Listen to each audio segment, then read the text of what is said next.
1 Tawarikh pasal 18 ayat 1-13. Kemenangan-kemenangan Daud. Sesudah itu, Daud memukul kalah orang Filistin dan menundukkan mereka.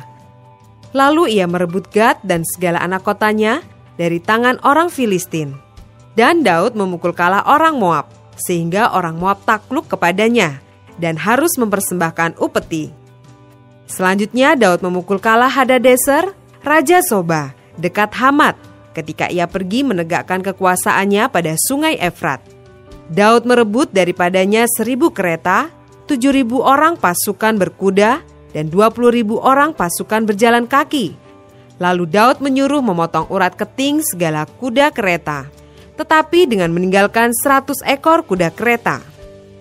Lalu orang Aram dari Damsyik datang menolong Hadadeser Raja Soba, tetapi dari antara orang Aram itu, Daud menewaskan 22.000 orang. Kemudian Daud menempatkan pasukan-pasukan pendudukan di daerah orang Aram dari Damsyik, dan orang Aram itu menjadi budak Daud yang harus mempersembahkan upeti. Tuhan memberi kemenangan kepada Daud kemanapun ia pergi berperang.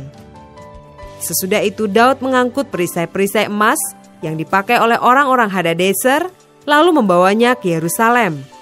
Dan dari Tibat dan dari Kun, yaitu kota-kotanya Hadadeser, Daud mengangkut amat banyak tembaga. Daripadanya Salomo membuat laut tembaga, tiang-tiang dan perlengkapan tembaga.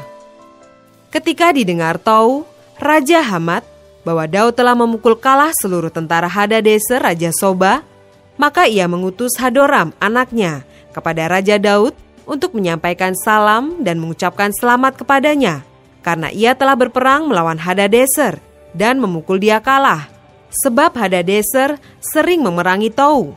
Dan Hadoram membawa pelbagai barang-barang emas, perak, dan tembaga.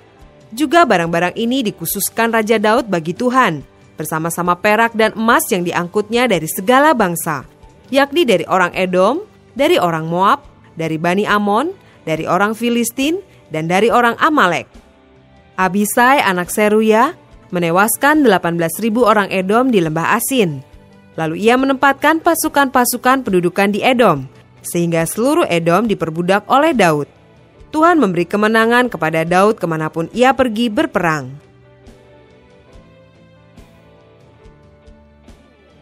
Ayat 14-17. Pegawai-pegawai Daud. Demikianlah Daud telah memerintah atas seluruh Israel dan menegakkan keadilan dan kebenaran bagi seluruh bangsanya. Yoab anak Seruya menjadi panglima, Yosafat bin Ahilud menjadi bendahara, Sadok bin Ahitub dan Ahimelek bin Abiatar menjadi imam, Sausa menjadi panitera, Benaya bin Yoyada menjadi panglima orang Kreti dan orang Pleti, dan anak-anak Daud adalah orang-orang utama yang diperbantukan kepada raja.